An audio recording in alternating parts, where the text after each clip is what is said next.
Agradecer a la organización del curso por permitirme estar con ustedes y bueno, a cada uno de ustedes también por inscribirse a este curso. Bienvenidos. Estamos en el curso de manejo de urgencias y emergencias en el ámbito en este contexto, ¿no? de la COVID-19, de la pandemia, de la segunda ola. Bien, como breve introducción, veamos un poco acerca de emergencias, urgencias, generalidades de esto, ¿no? Nosotros sabemos que una emergencia es una situación de peligro o desastre que requiere una acción inmediata, ¿no? Existen distintos tipos de emergencias, nosotros vamos a referirnos evidentemente a las emergencias médicas. Aunque, bueno, como les mencionaba, existen distintos tipos de emergencia y, bueno, necesariamente cuando hay una emergencia médica no va a estar aislada de lo demás, ¿no? También podría haber una posible emergencia de seguridad o de protección civil, entre otras, ¿no? Y eso lo vamos a ver especialmente cuando hablemos de los algoritmos a la hora de actuar ante una emergencia, especialmente en el ámbito extrahospitalario. Bien, hablemos de emergencias médicas basadas principalmente eh, en un contexto extra e intrahospitalario. Veamos un poco la diferencia entre emergencia y urgencia, términos que, bueno, a veces son controversiales respecto al uso. Algunos médicos defienden que son lo mismo, otros defienden de que hay una diferencia. En realidad, esto va a depender mucho del autor al cual estemos haciendo referencia, ¿no? Vamos acá a mencionar algunos autores para poder entender un poco más de las definiciones. Emergencia, el MINSA, lo define como una situación médico-quirúrgica repentina o inesperada que requiere atención inmediata al poner en peligro inminente la vida, la salud o que pueda dejar secuelas invalidantes en el paciente. Eso es lo que nos dice el MINSA. Lo que nos dice la Asociación Americana, nos dice situación que pone en peligro inmediato la vida del paciente o la función de un órgano.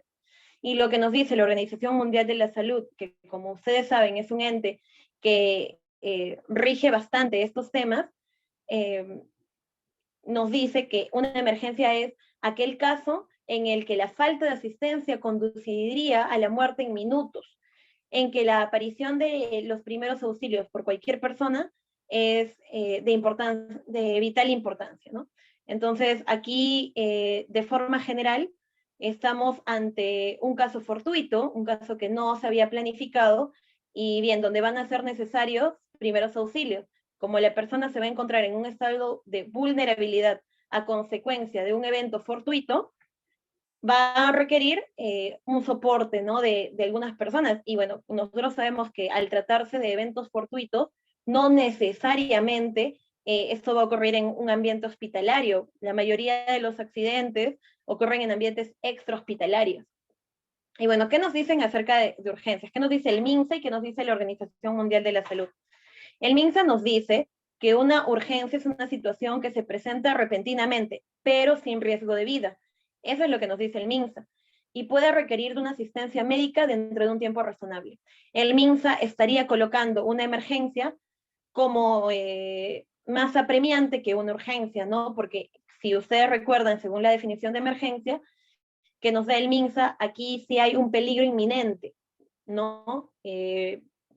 La vida, la salud o de secuelas invalidantes. La Organización Mundial de la Salud nos dice, urgencia se puede definir como la aparición fortuita en cualquier lugar o actividad de un problema de causa diversa y gravedad variable que genera la conciencia de una necesidad inminente de atención por parte del sujeto que lo sufre o de su familia. La Organización Mundial de la Salud no sería tan clara en la diferencia que hay entre emergencia y urgencia, ¿no? Pero el MINSA sí nos dejaría en claro una diferencia, ¿no? Que es una situación fortuita, ambas son una situación fortuita, pero la emergencia requiere una atención de forma más inmediata, dado que está en peligro la vida de la persona. Mientras que la urgencia puede tornarse una emergencia, puede estar en peligro la vida, pero no de forma inmediata. Bien, y ya para afianzar esto, urgencia y emergencia. La principal diferencia, nos dice la Organización Mundial de la Salud, entre emergencia y urgencia es que en situaciones de emergencia existe una amenaza inmediata para la vida y la salud, mientras que en una urgencia no existe peligro o amenaza inmediata para el paciente. Pero si no se atiende en un periodo de tiempo determinado, la situación puede convertirse en una situación de emergencia, ¿no? Que es básicamente lo que habíamos dicho, lo que habíamos concluido. Recordemos que emergencia y urgencia en ambas es una situación fortuita, pero que en la emergencia va a haber un peligro inmediato para la vida, ¿no? Si no se atiende de forma instantánea, estaríamos exponiendo más la vida. Y en cambio la urgencia se puede esperar todavía un tiempo porque sí podría haber peligro de vida, pero el peligro de vida no es inmediato. Y para clasificar un poco las emergencias y las urgencias, utilicemos esta fuente del Ministerio de Salud, que es una resolución ministerial, es una norma técnica de salud de los servicios de emergencia. Es una norma que salió publicada en el 2006 y que básicamente rige los sistemas de emergencia, ¿no? Por eso la importancia. ¿Qué nos dice esta norma técnica? Nos dice que para nosotros clasificar a un paciente, cuando un paciente llega, nosotros necesitamos clasificarlo. A esas clasificaciones se le llaman prioridades. Esas prioridades definitivamente van a ser distintas en cada paciente que llega a los servicios de emergencia o urgencia. El Ministerio de Salud nos habla de 4 prioridades. Nos habla de una emergencia o gravedad súbita extrema, de una urgencia mayor, de una urgencia menor y de una patología aguda común. Si ustedes se dan cuenta, esas prioridades van a ir de la mano con las definiciones que hemos dado del MINSA al inicio de esta sesión. La prioridad 1, evidentemente, es lo más apremiante, es lo que primero se tiene que atender. Como ven ahí resaltado, requiere atención inmediata, generalmente en la sala de reanimación, trauma shock. Y bueno, esto es así porque la patología que ha conducido el evento que ha conducido a la persona de emergencia está poniendo en riesgo inmediata su vida, ¿no? Eso es la definición que nos ha dado el MINSA. Esa es una emergencia o gravedad súbita extrema. Ahora, un paciente que presenta una prioridad 2 o al cual le vamos a catalogar como prioridad 2, es un paciente portador de un cuadro súbito, de un momento a otro se presentó, agudo, con riesgo de muerte o complicaciones serias. Sí hay un riesgo de muerte, no nos habla de un riesgo inmediato, pero sí nos habla de riesgo, cuya atención debe realizarse en un tiempo de espera no mayor o igual de 10 minutos, porque si bien es cierto, se requiere atenderlo de forma inmediata, a la prioridad 1 se le requería atender de forma más inmediata, ¿no? Sin embargo, este paciente, como también tiene peligro de vida y un riesgo de muerte, se le tiene que atender en un tiempo de 10 o menos minutos, ¿no? Y cuando catalogamos un paciente como prioridad 3, estamos hablando de una urgencia menor. Es un paciente que no presenta riesgo de muerte ni secuelas invalidantes, que sí amerita atención en el tópico de emergencia, teniendo la prioridad número 3. Es decir, primero se van a atender a los de prioridad 1, a los de prioridad 2 y recién a estos pacientes. Y aproximadamente la atención debe realizarse en un tiempo de espera de igual o mayor a 20 minutos, ¿no? No antes, porque antes se tiene que atender precisamente a estas prioridades, a la prioridad 1 y a la prioridad 2, a las prioridades que están antes. La prioridad 4 son pacientes sin compromiso de funciones vitales ni riesgo de complicaciones inmediatas, que pueden ser atendidos en consulta externa o en consultorios descentralizados. Realmente no requerían llegar a un servicio de emergencia y bueno, esos son los típicos pacientes que en un contexto como este no deberían llegar a una emergencia de un hospital, por ejemplo, o incluso a la de un centro de salud. Y que más bien podrían comenzar a pensar en sacar una cita, en un consultorio externo o en una teleconsulta incluso, porque no son personas que tengan compromiso ni de sus funciones vitales, ni su riesgo sea inminente, entonces ellos pueden esperar, ¿no? Y bueno, en un contexto como el nuestro, donde salir a la calle ya implica un riesgo, esos son los pacientes que deberían de quedarse en sus casas o programar sus atenciones. Y bueno, si llegaran a emergencia, el tiempo de espera que ellos tendrían que tener es de igual o mayor a 1 hora, ¿no? A veces los pacientes llegan a la emergencia y nosotros como personal de salud los atendemos. En algunas ocasiones nos ha tocado comunicarles qué prioridad son, indicarles que tienen que esperar, y ellos se molestan. Se molestan básicamente porque no conocen de ese sistema de prioridades, ¿no? A los sistemas de emergencia, los servicios de emergencia no funcionan por orden de llegada, funcionan por prioridades. Y eso debe estar bien claro. Y ahora sí hablemos de algunos casos específicos de emergencias y urgencias y tratemos de adaptarlos al contexto en el cual nos encontramos ahora. Igual, al final de esta disertación, vamos a hablar de ya de forma específica de el manejo de pacientes, incluso cuál debería de ser la derivación de los pacientes COVID. Nosotros sabemos que el soporte vital es básico en emergencias y urgencias. Cuando un paciente sufre algún evento cardiovascular o algún evento que esté poniendo en riesgo sus funciones, tanto cardíaca como respiratoria, nosotros requerimos de estos conceptos, ¿no? De los conceptos de soporte vital.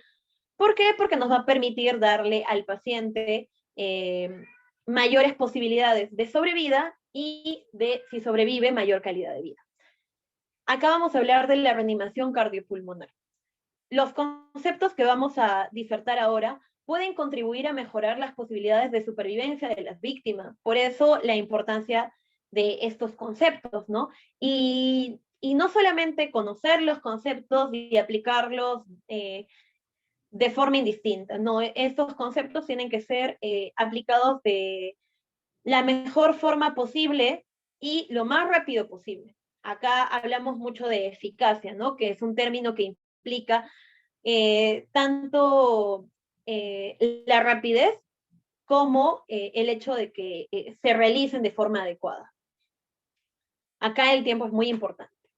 Y también es importante entender que cada situación va a ser distinta y tenemos que prepararnos para estas distintas situaciones. El material disponible va a ser distinto, como les dije al inicio, en una emergencia, en una urgencia, el material, como es un caso fortuito, no vamos a poder predecir en qué lugar va a suceder. Puede suceder fuera de un ambiente hospitalario o en un ambiente hospitalario.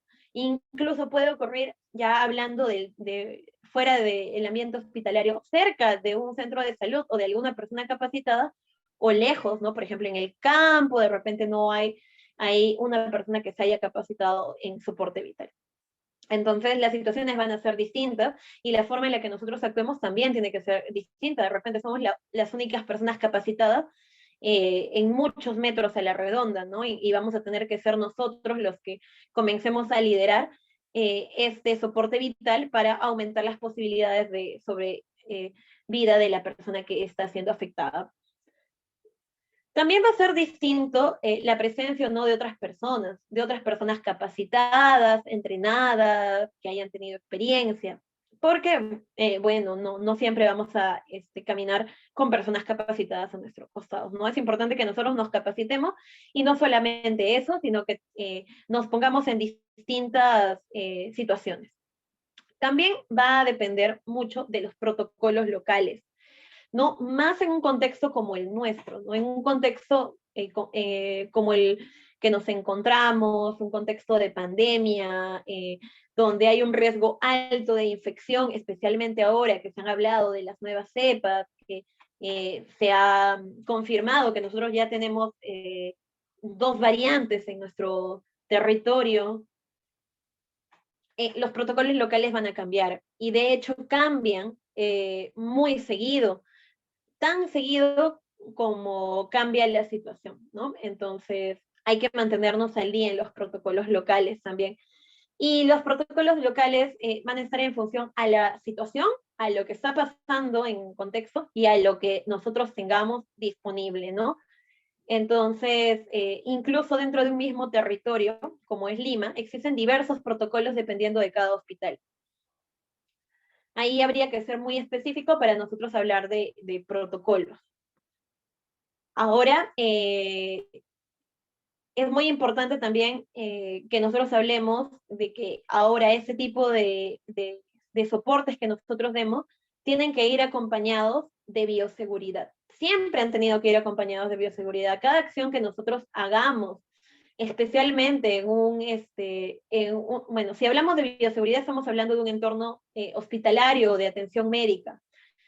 Si nosotros, cuando nosotros ejercemos, nosotros necesitamos tener esta bioseguridad para evitar que nos infectemos y que infectemos a los demás. Pero con mayor ahínco, en un contexto como el nuestro, nosotros necesitamos hacer hincapié en estos conceptos. En la parte final de la disertación hablaremos un poco de bioseguridad. Ahora presentemos lo que necesitamos para nosotros poder efectuar un soporte, ¿no? Como les dije, las situaciones van a ser distintas y nosotros no siempre vamos a tener esos equipos a la mano, pero en la medida de lo posible nosotros tenemos que usar. Bien, ahora nosotros sabemos de que es universal el uso, está reglamentado no solamente para el personal de salud, sino para las personas que no pertenecen a este sistema, el uso de mascarillas, ¿no? Por ejemplo, y bueno,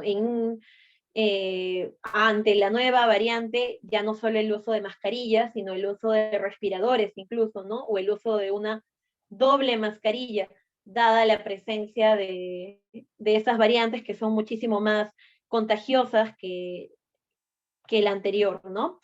El uso de mascarillas es vital. A un paciente que esté presentando una falla en su sistema cardiovascular y en su sistema respiratorio, vamos a tener que evaluarlo. Si nosotros no protegemos nuestras vías respiratorias, va a ser muy fácil que nos contaminemos, ¿no? El uso de un respirador más que de una mascarilla. Si estamos en un ambiente hospitalario, una bata de algodón, nuestro uniforme. Si nosotros somos parte de una ambulancia, de un sistema de emergencia, pero que traslada a pacientes, ya hacer uso de otros materiales, como podría ser esos también equipos de protección personal que cubren más áreas del cuerpo y que son de un material impermeable, generalmente para que impide el paso de sustancias que podrían contaminar. El uso de botas, el uso de lentes, el uso de guantes, es muy importante. Y esto, como les mencioné, va a depender mucho de los protocolos, de la situación en la que nos encontremos. Pero básicamente en un contexto como el nuestro, respiradores y lentes. Porque nosotros sabemos que, bueno, las mucosas son las que no deberíamos de exponer, ¿no? La mucosa oral, la mucosa nasal y también la mucosa ocular. Bien, va a haber una cadena de supervivencia y esa cadena es importante que nosotros la recordemos. Es importante que la recordemos porque de forma sencilla, con 5 pasos, nos va a ayudar a orientarnos ante un caso de un evento cardiovascular o de un evento respiratorio, ¿no? Un evento que requiera el soporte cardiovascular o el soporte respiratorio, el soporte vital en general. Como es muy diversa la situación, vamos a agrupar a todas las situaciones en dos, en las que ocurren a nivel del hospital y las que ocurren a nivel extrahospitalario. Acá nosotros tenemos las que ocurren a nivel intrahospitalario. Tenemos 5 eslabones, 5 pasos que nosotros tenemos que seguir para mejorar las posibilidades de sobrevida de la persona a la que querramos ayudar. O que estemos obligados a ayudar, ¿no? El primer eslabón de la cadena habla de vigilancia y prevención. Ese es en un entorno intrahospitalario, estamos dentro del hospital. La vigilancia y la prevención sería ver qué personas tienen factores de riesgo para hacer estos eventos. Nosotros en un hospital disponemos de historias clínicas, disponemos de los antecedentes del paciente dentro de la historia clínica y de exámenes que evalúan sus riesgos. Entonces, dentro de todas estas evaluaciones, se hace una vigilancia y prevención de personas que tienen mayor riesgo que otras personas de hacer estos eventos, ¿no? Y clasificarlas de acuerdo a ello. Cuando nosotros ingresamos a un servicio de hospitalización, por ejemplo, siempre hay personal encargado de ver qué paciente va para cada cama, por ejemplo, ¿no? De acuerdo a cuál es la cercanía con el tópico central, con el lugar donde está la persona que los está monitoreando, y a las personas con mayor riesgo se les coloca más cerca, y a las personas que se encuentran con menor riesgo más lejos, ¿no? Todo forma parte de este primer eslabón, que es la vigilancia y la prevención. Ahora bien, el segundo eslabón en un entorno intrahospitalario, hablamos del reconocimiento y la activación del sistema de respuesta a emergencias. Es decir, ya estamos en un entorno hospitalario y ante uno de estos eventos, nosotros sabemos que hay personas capacitadas cerca de nosotros, ¿no? Entonces, activar el sistema de emergencia significa avisarles, ¿no? En algunos hospitales será un botón que genere una alarma, en otros habrá otro tipo de códigos, pero básicamente hay estos sistemas para que nosotros avisemos a las personas que están en nuestro entorno a que nos ayuden a poder resolver este caso, este evento fortuito que está poniendo en peligro la vida del paciente. El tercer eslabón es el de iniciar una reanimación cardiopulmonar, ¿no? Dependiendo de lo que nosotros hayamos encontrado. Iniciar una RCP indica que nosotros hayamos evaluado al paciente, ¿no? A ver si tiene signos vitales, si realmente estamos ante un paro cardíaco, por ejemplo. Y bien, todos estos tres eslabones los va a realizar el profesional de cuidado primario. Acá hablamos de forma especial del personal de enfermería, que es quien está más cerca del paciente, ¿no? Un cuarto eslabón nos habla de la desfibrilación rápida. Cuando nosotros hemos activado el sistema de emergencia, probablemente debe haber una persona encargada de traer un coche, ¿no? Un coche de paro. Este coche de paro tiene que tener un desfibrilador. Este desfibrilador es un aparato que nos va a permitir identificar el ritmo, y si es un ritmo desfibrilante, lanzar una descarga para que el corazón tenga mayores posibilidades de volver a la normalidad, ¿no? Y bien, esto se va a realizar por equipos de intervencionistas de paro cardíaco. Cuando ya activada la alarma, va a venir no solamente el cochecito, sino también la persona que más capacitada esté para que pueda hacer eso. Soporte vital avanzado, ya como último eslabón. Esto ya generalmente es realizado por laboratorio de cateterismo, unidades de cuidados intensivos, ¿no? Y estos incluyen los cuidados postparo. Todo eso en un entorno intrahospitalario. Ahora, ¿qué sucede si todos esos accidentes ocurren en un entorno extrahospitalario? Definitivamente no vamos a poder prevenir,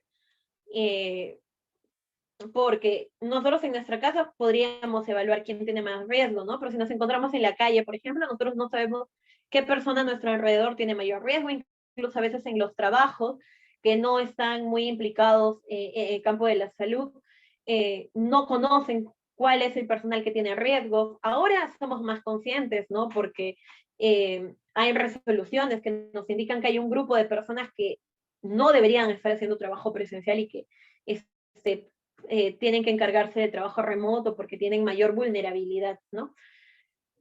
Pero de forma general esto no se puede prevenir en un entorno extrahospitalario. Entonces, lo primero que vamos a hacer es vamos a pasar directamente al segundo eslabón, que es el reconocimiento y la activación del sistema de respuesta a emergentes. En este caso, mediante un celular llamando a alguno de los servicios, ¿no? Al SAMU en forma general. Ya habiendo hecho eso, ya se pasa a hacer la reanimación cardiopulmonar dependiendo de lo que nosotros hayamos registrado de sus signos vitales, ¿no? Si están ausentes, vamos a tener que comenzar con la reanimación. También, cuando yo he activado el sistema de respuesta a y he llamado a la ambulancia, tenemos que esperar que la ambulancia llegue con un desfibrilador.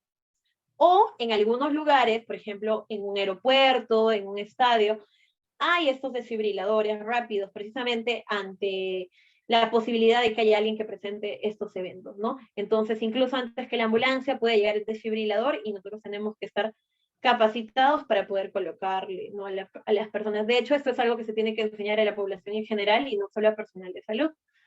Todo esto recuerdo a los reanimadores legos, ¿no? A las personas que estén más cerca en el momento del suceso.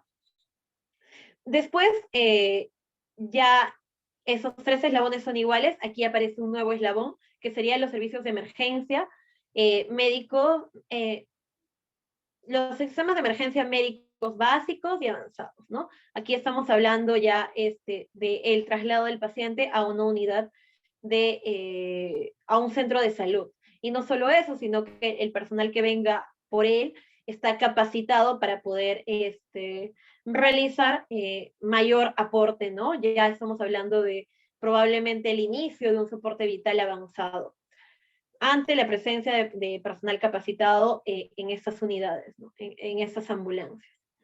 Y como último eslabón tenemos el mismo eslabón que en la zona intrahospitalaria, que ya sería una vez que ha llegado al hospital, que reciba un soporte vital avanzado y cuidados postparo. Bien, cuando nosotros nos encontremos en la calle y veamos que una persona está sufriendo un evento, nos han enseñado de pequeños que lo primero que tenemos que hacer es ver si la zona en la que esa persona se ha desvanecido es segura.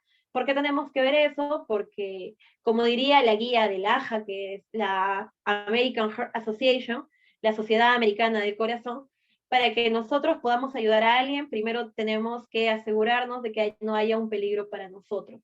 Porque si nosotros sufrimos lo mismo que esa persona, no vamos a poder ayudarles y van a haber 2 heridos, 2 muertos. Entonces, una vez que nos hemos asegurado de que la escena es segura, ya procedemos a hacer lo que ven en sus pantallas, que es la comprobación de respuesta, incluso en un entorno hospitalario, ¿no? Preguntarle, señor, ¿se encuentra bien?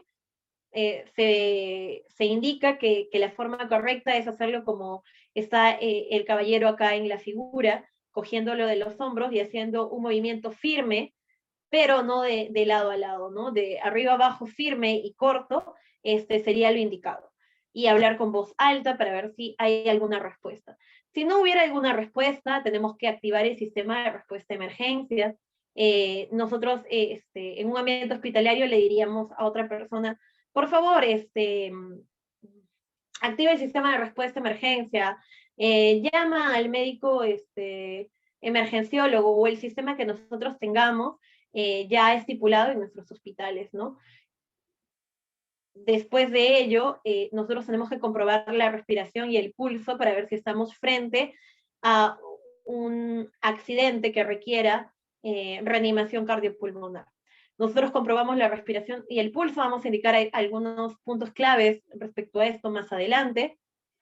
Aquí está. Primero tenemos que confirmar si hay respiración y si la respiración es normal. Una respiración anormal no es efectiva, entonces la consideraríamos como que es una respiración deficiente que también necesita un soporte. Entonces, primero veamos si hay respiración y si esa respiración es normal. Si la persona respira, jadea o boquea, está respirando mal. Tenemos que considerar como que no estuviera respirando, porque la cantidad de intercambio gaseoso que hay en esa persona con ese tipo de movimientos respiratorios es ineficiente. Y para ello, ¿qué tenemos que hacer? Observar principalmente el pecho del paciente, ¿no? O en ese contexto en el cual nosotros tenemos que evitar un sobrecontacto, un contacto demasiado cercano, ese es un buen método, ¿no? Mirar el pecho de la persona para ver si hay esos movimientos que generan la respiración. ¿Por cuánto tiempo lo tengo que hacer? Lo tengo que hacer de forma muy rápida. Habíamos hablado al inicio de que este tipo de soportes requieren de una atención eficaz, rápida y bien hecha. Entonces, entre 5 a 10 segundos es lo ideal para nosotros ver si la persona está respirando. Ahora bien, si es posible, tengo que comprobar el otro signo vital al mismo tiempo. ¿Y cuál es el otro signo vital? Es el pulso. Entonces tengo que comprobar si el pulso al mismo tiempo que estoy mirando el pecho, ¿no? Entonces, como estoy mirando el pecho, simplemente puedo desviar mis ojos mientras estoy tratando de palpar el pulso del paciente. En el caso en la mayoría de casos, el mejor lugar para comprobar el pulso sería a nivel carotidio, en el cuello, y ver precisamente si hay pulso o no para nosotros comenzar las compresiones del soporte vital. El pulso carotidio también se hace de 5 a 10 segundos. Ya saben, hasta ahora solamente habríamos gastado de 5 a 10 segundos en la comprobación del pulso y las respiraciones. No se tiene que gastar más, porque tanto la comprobación de las respiraciones como del pulso se hacen al mismo tiempo. Si no hay pulso, se debe de iniciar las compresiones. Y si no hay respiración efectiva, es decir, o no respira o está respirando mal, se tiene que iniciar la ventilación de rescate. ¿Y cómo se hace la ventilación de rescate? Se les coloca esas mascarillas con una bolsa, coloquialmente conocidas como ambú, y se realiza la compresión de esta bolsa cada 5 a 6 segundos, o aproximadamente 12 en un minuto. ¿Qué pasa cuando yo no estoy segura de haber comprobado las funciones vitales? De repente estoy muy nerviosa y creo, de repente dudo mucho y digo, no, pero creo que no le he comprobado bien. ¿Qué es lo que nos indica la guía de la Asociación Americana del Corazón? Nos indica que si nosotros estamos en duda, debemos de iniciar de todas maneras la reanimación cardiopulmonar, porque las ventajas de hacer una reanimación en el caso de que nosotros estemos ante la ausencia de funciones vitales es mucho mayor a las complicaciones que podría haber si nosotros iniciamos soporte vital básico ante la ausencia de un paro cardiorrespiratorio. Las compresiones tienen que hacerse usando solo las manos y tienen que estar en una frecuencia. Acá se habla de ciclos, ¿no? Del soporte vital. Hacer 30 compresiones versus 2 ventilaciones. Esta es la forma, 30-12. 30 compresiones, 2 ventilaciones. Esto respecto a pacientes adultos. Y es muy importante también hablar del trabajo de equipo. ¿Cómo se hacen las compresiones? Como figura en la imagen, esa es una imagen bastante explicativa. Se colocan los brazos de forma recta sobre el tórax del paciente a nivel del esternón, justo por encima del corazón. ¿Cómo se hace? Talón sobre talón de mano sobre el esternón, y ahí con los brazos rectos en esta posición, arrodillándome al costado de la víctima, manteniendo la espalda recta y utilizando el peso del cuerpo para la compresión, tengo que comprimir. Y una vez que he comprimido, tengo que esperar una relajación. Y así cada ciclo, ¿no? Un error bastante frecuente en este tipo de reanimaciones es que las personas no esperan a que el tórax se expanda, ¿no? Entonces es como que mantuvieran al paciente en una compresión constante y eso no está ayudando al paciente. Entonces se tiene que hacer una compresión, se relaja, una compresión y se relaja, y esto de forma rápida. Las ventilaciones, dentro de lo que refiere a darle soporte a la vía aérea, tenemos que tener muy en cuenta la posición que tiene el paciente. Aquí vemos un paciente cuyas vías respiratorias están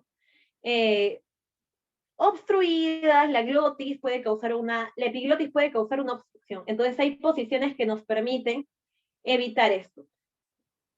Por ejemplo, esta posición. Entonces, aquí, ¿qué tengo que hacer? Inclinar la cabeza con una ligera elevación de la mandíbula. Entonces, estamos poniendo fuerza en la frente y levantando el mentón. ¿Para qué? Para que la epiglotis pueda liberarse, ¿no? Y no causar obstrucción. En el caso de las ventilaciones, una imagen como esta, en el contexto en el cual nos encontramos, sería totalmente contraproducente, incluso antes de la aparición del SARS-CoV-2. ¿Por qué? Porque hay mucho peligro de que haya transmisión de microorganismos, ¿no? Nosotros, antes de la aparición del SARS-CoV-2, nosotros teníamos un problema bastante grande, que era la tuberculosis, ¿no? Y bueno, mediante esta forma de hacer soporte vital se exponía mucho el personal. ¿Cuál es lo ideal? Realizar una mascarilla con bolsa de reservorio, ¿no? En el caso de que yo me encuentre en la calle y que no tenga una mascarilla o una bolsa, ¿qué tengo que hacer? Comenzar con las compresiones. activar el sistema de emergencia y esperar a que llegue esto, ¿no? Dependiendo del caso, claro está. Pero eso sería lo ideal. Instituto, ¿cómo te digo? Ahora. Ante la Minedu certificado, pues. Pero si es un instituto nuevo, no te sé. Disculpe, por favor, ¿podría apagar el micrófono? Hay una persona que se le ha activado. Ya, continuemos. Entonces, esta es la posición correcta para colocar esta mascarilla. Se habla de la colocación en forma de C. Nosotros tenemos que colocar la mascarilla encima de la boca del paciente y sujetarla como está sujetando esa persona, ¿no?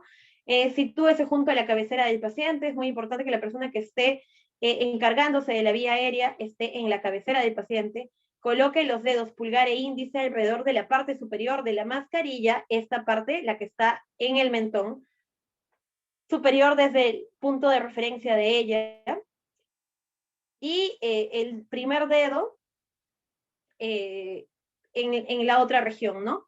Entonces, colocar el pulgar e índice en la parte superior, mientras utiliza el tercer, cuarto y quinto dedo en forma de, acá ven la forma de E, ¿no?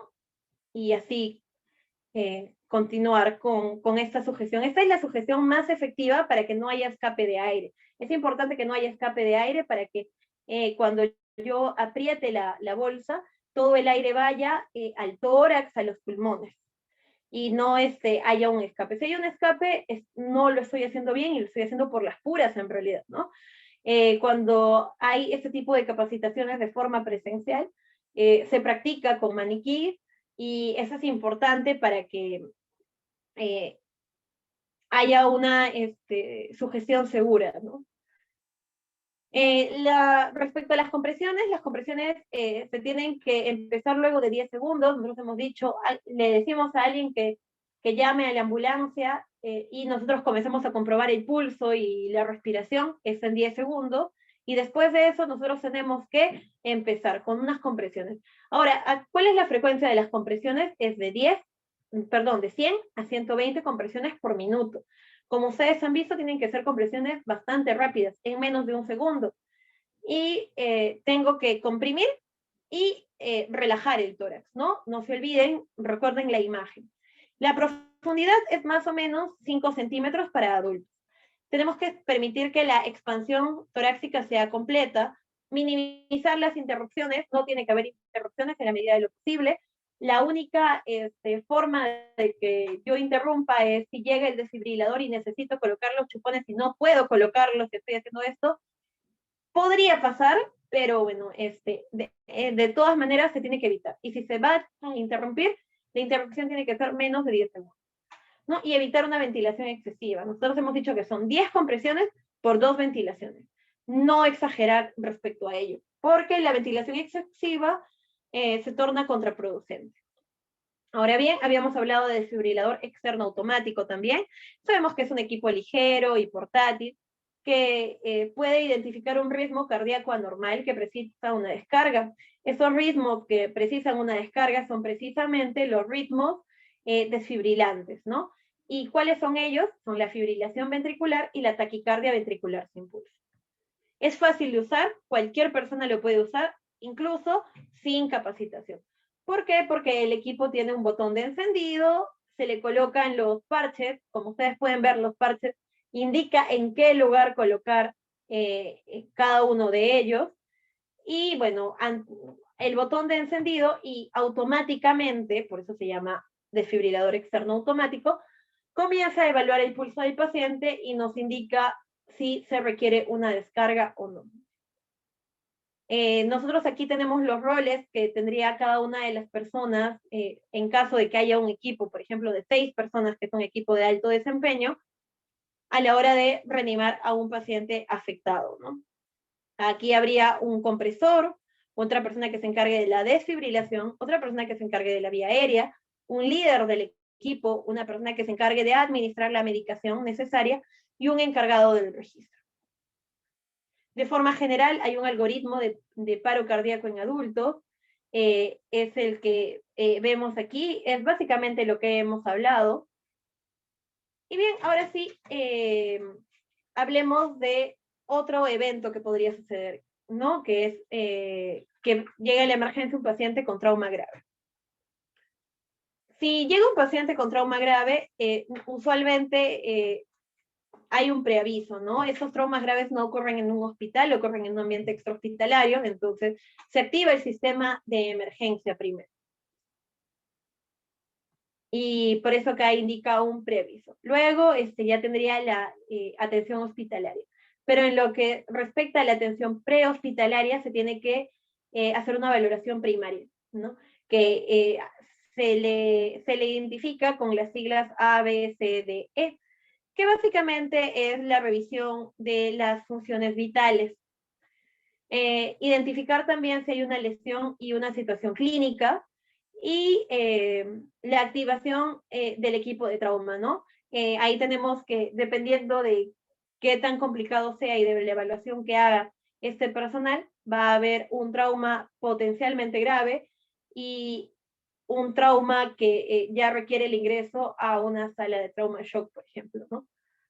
Acá en la atención hospitalaria también va a haber una valoración primaria que lo haga el personal de triaje, por ejemplo, o el personal que esté encargado del registro del paciente. Pero a diferencia ya de la atención prehospitalaria, vamos a contar con pruebas de imagen y valoraciones secundarias ya por especialistas, ¿no? Y aquí puede estar estable o inestable el paciente. Y dependiendo de ello va a haber el manejo externo. Las situaciones de trauma grave son muy diversas, entonces va a depender mucho de qué situación específica se esté dando. Y bien, hemos hablado del paciente con trauma grave, hemos hablado de la reanimación cardiopulmonar. Ahora hablemos de un proceso, esto es parte del soporte vital avanzado, que es el manejo de la vía aérea, ¿no? En algunos momentos, en algunos casos, la colocación de esa mascarilla conectada a una bolsa, no va a ser suficiente. Entonces se va a requerir de otros procedimientos avanzados, en este caso una intubación endotraqueal. Eso va a ser muy precisa, hay recursos a utilizar. Primero tenemos este respirador manual con bolsa, máscara y válvula, usualmente conocido como AMBU, este equipo que es un aspirador de secreciones o aspirador de vacío. Es muy importante que nosotros lo tengamos porque como vamos a manejar la vía aérea, es probable que la vía aérea movilice muchas secreciones y bueno, el exceso de secreciones también podría tornarse en una obstrucción. Entonces, esos equipos son muy importantes. También un monitor de funciones vitales que incluya pulsimetría para nosotros poder detectar este evento que vamos a hacer, esta intubación que tan complicada va a ser, y la capnografía, ¿no? Que es para ver la cantidad de otro tipo de gases dentro de nuestro sistema. Bien, eso es importante, especialmente cuando nosotros estamos hablando de enfermedades como la COVID-19, donde sabemos que podría haber un distrés respiratorio grave y hay algunos pacientes que van a requerir una intubación endotraqueal o orotraqueal, ¿no? O bueno, dentro de las intubaciones existen dos tipos de intubación endotraqueal, existe la orotraqueal y la nasotraqueal, ¿no? La orotraqueal es la más común. También como parte de los elementos que vamos a requerir está el desfibrilador. Acá tenemos un equipo de apoyo, ¿no? En el caso de que se requiera, ¿no? Por ejemplo, si hay un ritmo que necesita una descarga para poder normalizarse o si estamos ante el riesgo de que esto suceda. Cuando nosotros comenzamos a entubar, hay riesgos, hay muchos riesgos. Y uno de esos riesgos es que el paciente sufra un paro durante el procedimiento. Entonces, tenemos que estar preparados para eso y por eso tenemos este tipo de equipos, el desfibrilador. Necesitamos evidentemente el laringoscopio con hojas curvas, rectas, con tamaño de acuerdo a la edad. Nosotros aquí tenemos las curvas, que son las Macintosh, y las rectas, que son las Miller. Y bueno, tenemos distintos tamaños como ustedes ven, van a depender mucho de la valoración del paciente.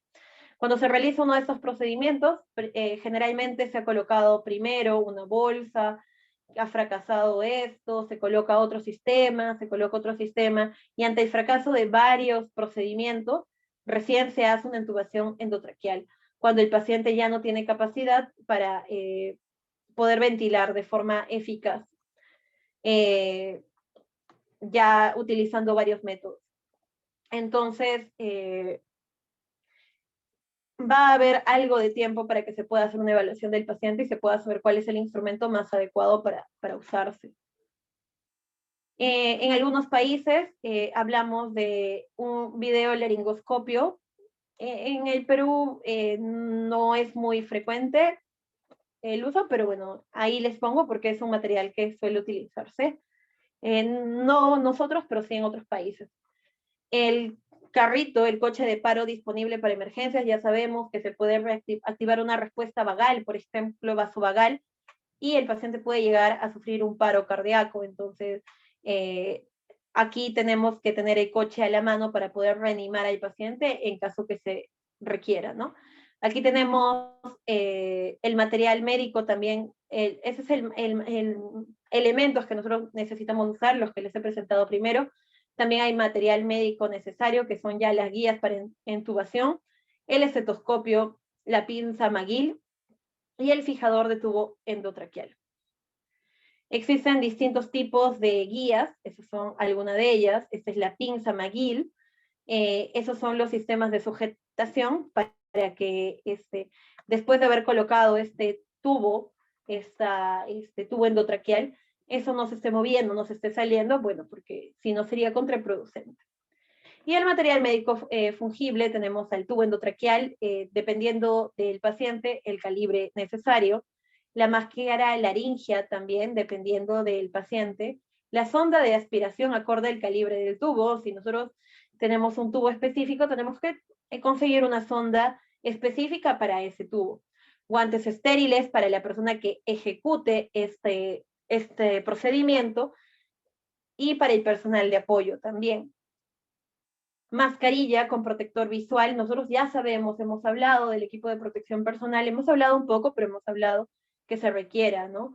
Los respiradores son básicos, el equipo de protección para la ropa del personal también es básico, porque es un procedimiento que va a mover secreciones, va a haber movilización de secreciones. Entonces, al haber movilización de esas secreciones, se tiene que tomar en cuenta más equipos de protección personal, no más elementos de este equipo de protección personal.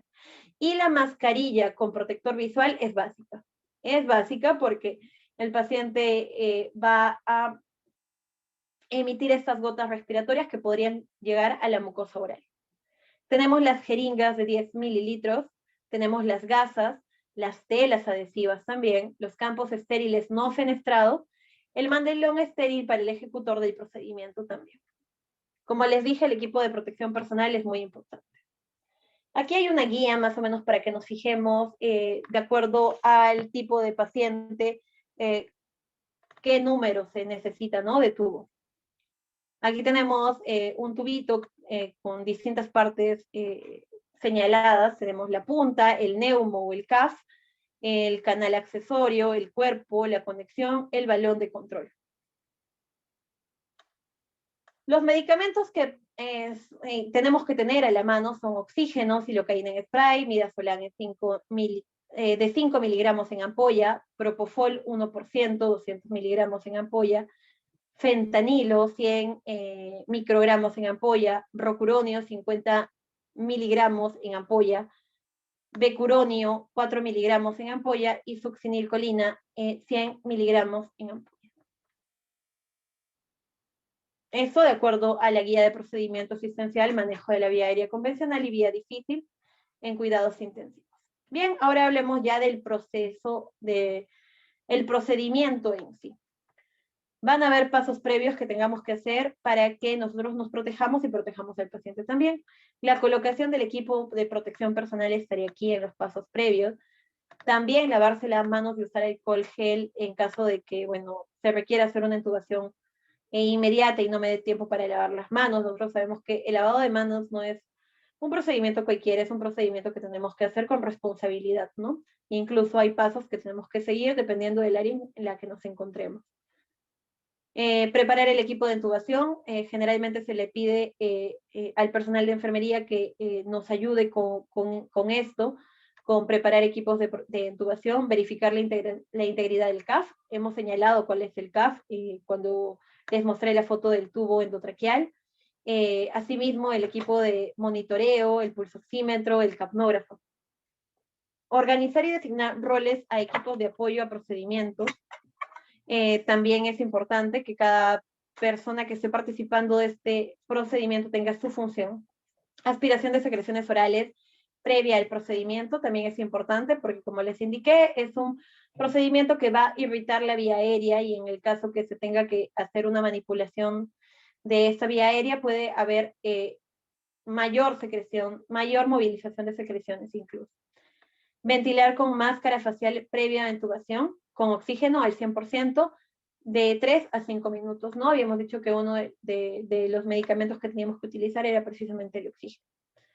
La evaluación preintubación es muy importante, por eso les mencionaba que normalmente vamos a disponer de tiempo para poder evaluar al paciente antes de colocar el tubo, ¿no? Quizás no mucho tiempo, pero sí vamos a tener por lo menos algunos minutos para evaluar cuál es el número o qué material tengo que usar de forma específica en cada paciente. La anestesia y la sedación previa a la intubación es importante también, dado que se va a requerir que el paciente se encuentre de una determinada forma para que no obstruya con el procedimiento. Si el paciente está alerta, debe sedarse, no se debería de intubar a un paciente despierto. Si el paciente tiene compromiso neurológico con sospecha de hipertensión endocraniana, deben usarse relajantes musculares y de preferencia la secuencia de intubación rápida ante la imposibilidad de poder hacer el primer paso. Pacientes con depresión del nivel de conciencia no necesariamente requieren sedación, ¿no? Si el paciente ya está en estado de inconsciencia, tenemos que evaluar y dependiendo de la evaluación que hagamos vamos a poder concluir si requiere o no sedación. Pero no todos los pacientes van a requerir sedación. Va a haber un grupo de pacientes que no requieren. Excepto aquellos con traumatismo encefálico con enfermedad cerebrovascular. La anestesia local de la faringe posterior con silocaína del 1 al 4% atenúa la respuesta vasovagal. Entonces, recordemos esto, ¿no? Que nos puede evitar esta respuesta vasovagal que podría llevar a la muerte del paciente. Recordemos que es la anestesia local de la faringe posterior. Vamos a señalar, vamos a hablar de paso a paso qué es lo que se tiene que hacer en este tipo de intubaciones y vamos a decir en qué momento se colocaría la silocaína del 1 al 4%. Eso es ideal en pacientes con inestabilidad hemodinámica y o hipertensión endocranial. Entonces, ese es un factor de protección. El uso de ketamina va a permitir una menor repercusión hemodinámica. Dosis bajas de midazolam en caso de pacientes coronarios o con inestabilidad hemodinámica a 2.5 miligramos endovenoso. Si se sospecha de vía aérea difícil, esto lo vamos a obtener en los datos de la evaluación, obstrucción de la vía superior o síndrome de la apnea del sueño, evitar analgesia por riesgo de depresión neurológica, al existir paro respiratorio por demora de procedimiento. Entonces nosotros tenemos que ver ahí bien cuál es el anestésico que vamos a utilizar y cuáles son las condiciones del paciente antes de colocárselo, ¿no? Aquí tenemos más o menos un parámetro para la evaluación de la vía aérea del paciente previo a la intubación, ¿no? Aquí hay un sistema de predicción de vía aérea difícil y mediante estas escalas, si hay una intubación de vía aérea difícil, sí, no, y ahí vamos a colocar variables, vamos a poder sacar un puntaje, un score, y dependiendo de ese score vamos a hacer una suma total, ¿no? Si hay más de 11 puntos ya estaríamos refiriéndonos a una vía aérea difícil. Pero también hay una forma más sencilla que es mediante las imágenes que tenemos aquí, y bien, estas imágenes básicamente se ve la anatomía, ¿no? De la persona ante la apertura oral. Entonces nosotros vamos a tener primero, en el primer grado, un paladar blando. Vamos a poder visualizar directamente, sin utilizar ningún aparato, el paladar blando, las fauces, la úvula y los pilares. se va a poder observar con el laringoscopio toda la glotis. Entonces, según esta escala, este sería un paciente que fácilmente se le podría entubar porque tiene las estructuras anatómicas bastante visibles, ¿no? Y es más fácil de poder hacer este procedimiento. Pero también tenemos los de grado 2. Los de grado 2 solamente se va a poder observar ahora paladar blando, fauces, úvulas, pero no pilares. Y cuando yo ingrese el laringoscopio, solamente la comisura posterior. Este paciente va a presentar un grado mayor en el momento de la intubación, o es lo que se espera, por lo menos, ¿no? Eso no es de forma estricta. Hay pacientes que pueden estar en grado 2, en grado 3, y que a veces son más fáciles de intubar que un paciente de grado 1, ¿no? Pero, bueno, esto se tiene que tener como referencia de todas maneras porque sí es un factor predictor bastante importante. Los de grado 3 se puede visualizar ante la apertura ocular el paladar blando y la base de la úvula. Ahí con el laringoscopio vamos a poder ver la punta de la epiglotis. Ahí este paciente presentaría aún mayor dificultad para acceder a su vía aérea. Y también están los pacientes donde solo se va a poder observar el paladar duro, donde se va a poder observar ni la base de la úvula, ni las fauces. Entonces ahí hay bastantes problemas. Probablemente este paciente sea muy difícil a la hora de entubar. Hablemos ya de la técnica propiamente dicha, y para ello vamos a utilizar la guía de procedimiento asistencial de manejo de vía aérea convencional y vía aérea difícil en cuidados intensivos. ¿Qué es lo primero que tenemos que hacer? Colocar al paciente en decúbito dorsal. Segundo, colocar una almohadilla a nivel del occipital en caso de pacientes adultos. En caso de niños, a nivel de la cintura escapular. Entonces ahí va a haber una diferencia que tenemos que tener en cuenta. De ser tolerado, colocar al paciente con leve inclinación hacia 20 a 30 grados. Eso tenemos que intentarlo, ¿no? Con las camas clínicas a veces podemos lograr esto de forma más sencilla. Y si no, podemos utilizar otros recursos. Colocar materiales en la cabecera del paciente, pedirle a alguien que esté o entrenar a alguien, ¿no? Para que pueda ayudarme con esto. Alineación de los 3 ejes. Vamos a ver una imagen con cuáles son estos 3 ejes que tienen que estar alineados. A ver, vamos a buscarla para que no se nos pase. Los 3 ejes son estos, el eje oral, el eje faringio y el eje laringio. Nosotros observamos aquí que los ejes, cuando el paciente está en decúbito dorsal, y sin haber modificado la postura normal de la cabeza, están completamente separados. ¿Qué tenemos que hacer? Tenemos que lograr que haya una alineación de estos ejes. ¿Cómo? Haciendo que retroceda la frente, la parte superior de la cabeza, y se adelante la parte del mentón. De esta forma nosotros vamos a lograr que los 3 ejes estén alineados. Entonces, en el paso número 4, nosotros tenemos que alinear estos ejes. También tenemos que mantener la oxigenación y ventilación del paciente con ventilación manual al 100%, ¿no?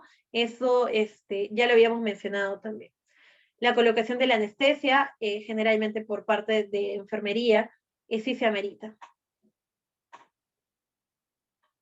Como paso número 7, tenemos que coger el laringoscopio con la mano izquierda, o bueno, para hacer más generales, es decir, con la mano no dominante, ¿no? Y abrir la boca con la mano derecha o con la mano dominante. En el caso de que sea zurdo, esto es al revés de lo que está escrito de forma general, pero eso va a depender mucho del entrenamiento. Hay personas que son zurdas, pero se han entrenado con la mano izquierda, con su mano dominante a coger el laringoscopio y con su mano dominante a abrir la boca, ¿no? Entonces, eso va a depender mucho del entrenamiento. ¿Por qué cojo el laringoscopio con mi mano no dominante? Para que con la mano dominante yo pueda colocar el tubo endotraqueal, ¿no? Y tenga más manejo de esto. Insertar la hoja del laringoscopio por el lado derecho de la boca hasta la base de la lengua. De esa forma tiene que ingresar el laringoscopio, ¿no? Cuando este tipo de clases se hacen de forma presencial, se hacen este tipo de simulaciones con el laringoscopio, ¿no? Pero básicamente es la descripción de lo que está aquí. Insertar la hoja del laringoscopio por el lado derecho de la boca hasta la base de la lengua. Si es una hoja, habíamos dicho que hay diferencias entre las hojas, ¿no? Si es una hoja recta, va a ser por debajo del epiglotis, y si es una hoja curva, va a ser insertada en la vallécula. Como paso número 10, levantar el laringoscopio hacia adelante en un ángulo de 45 grados con la horizontal para exponer las cuerdas vocales. Ese es el momento de colocación de la lidocaína en spray con dirección a la vía aérea. Recuerdan ustedes que habíamos dicho que era importante este paso para evitar una respuesta vasovagal en el caso de pacientes con riesgo. Bien, es en el momento donde se puede colocar la lidocaína en spray como un factor protector. Se toma el tubo con la mano derecha y se inserta por el ángulo derecho de la boca del paciente en un plano que se intercepta con la hoja del laringoscopio a nivel de la glotis. El tubo endotraqueal se coloca a través de las cuerdas vocales hasta que el CAF desaparezca de la vista, estando las cuerdas vocales abiertas, ¿no? Entonces tenemos que esperar que las cuerdas vocales estén abiertas. El CAF es inflado con aire suficiente. Habíamos dicho que parte de todo este tubo endotraqueal era el CAF, que es precisamente esa bolsita que se va a poder inflar, que tiene la capacidad de inflarse para que pueda estar como una forma de sujeción, con aire suficiente para prevenir fugas cuando sea ventilado. Más o menos, para que tenga una presión adecuada este CAF, se tiene que inflar con una presión de 20 a 30 milímetros de mercurio. Asegúrese que el tubo está en la vía aérea, ¿no? Ha pasado, o incluso cuando se hace la práctica, la simulación, es bastante fácil de ver que que hay bastante riesgo de que en lugar de colocarlo en la vía aérea se coloque en la vía, en otros sistemas, ¿no? En el sistema digestivo, por ejemplo. Entonces, se tiene que asegurar uno de que esté correctamente en la vía aérea. Con la evaluación de la señal de la onda de capnografía es una alternativa, pero también hay evaluaciones clínicas, ¿no? Como el uso de estetoscopio, ¿no? Habíamos dicho que era parte del equipo que requeríamos. Y una radiografía de tórax después de la colocación de estos tubos es importante también para ver la posición en la que ha quedado. Habíamos dicho, la alineación de los 3 ejes era parte del procedimiento antes de empezar con la intubación. Entonces, ese es el manejo del laringoscopio. Como ustedes ven, la persona que está poniendo probablemente esté en la cabecera del paciente, con la mano izquierda, con esta mano está haciendo la apertura de la vía aérea, y con la otra mano, con la mano dominante, probablemente está colocando el tubo endotraqueal. Entonces, eso es lo que se hace, ¿no? Pero hay pacientes que van a requerir una intubación muchísimo más rápido. Se tiene que tener en cuenta los tiempos, así como en el soporte vital, los tiempos aquí también son necesarios al haber riesgo de provocar una respuesta vasovagal, por ejemplo. La planificación y preparaciones previas ante el evento, hemos dicho, nos va a dar por lo menos unos minutos, a diferencia del soporte vital, para nosotros poder prepararnos, 10 minutos por lo menos. La preoxigenación era necesaria, recuerden, habíamos dicho oxigenación al 100%, y la premedicación, ¿no? A los 2 minutos de la preoxigenación. Fase de preinducción, a todo esto le llamamos fase de preinducción, ¿no? Y más o menos tiene que durar 5 minutos, ya llevaríamos 15 minutos. La parálisis de hipnosis simultánea, como es simultánea, no debería de implicarnos mayor gasto de tiempo. Mientras estoy posicionando al paciente, puede ser efectuada. El posicionamiento del paciente tiene que ser en su voz. La laringoscopía directa, aproximadamente 45 segundos. Y, bueno, el paso y la comprobación del tubo endotraqueal, 1 minuto. A todo eso llamamos la fase de apnea. Entonces, esa fase tiene que ser bastante rápida porque es una fase donde el paciente va a tener precisamente esta perturbación de su vía aérea, porque como estamos colocando un tubo, a pesar de que el paciente no pueda ventilar correctamente, vamos a, por el tiempo que estemos ingresando el tubo, va a haber ahí un estrés, ¿no? Entonces, a esa fase se le llama fase de apnea. Y bien, antes de llegar a quemaduras, vamos a detenernos 1 minuto, por favor, y en 1 minuto vuelvo. Tomen un poco de agua, estírense un poco y regresamos.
Bien, ahora sí, luego de haber estirado un poco, de haber disipado un poco, continuemos.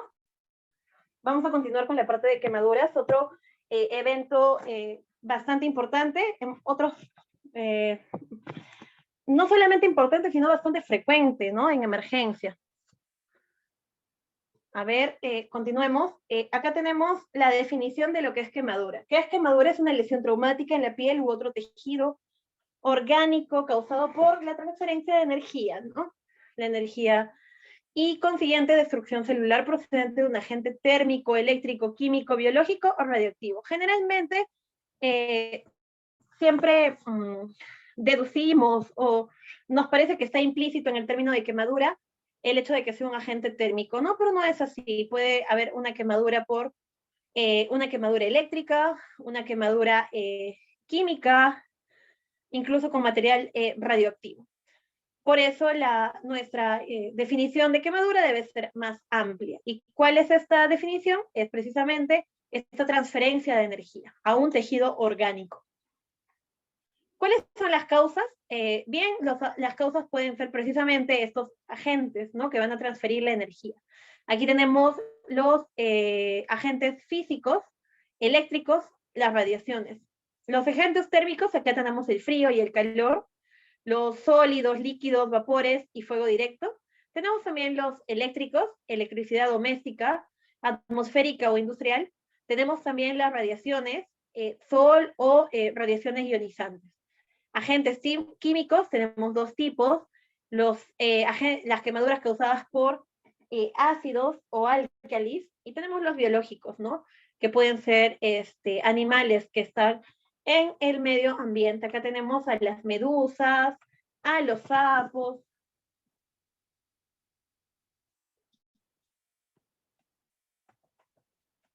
Y bien, ahora hablemos un poco acerca de los tipos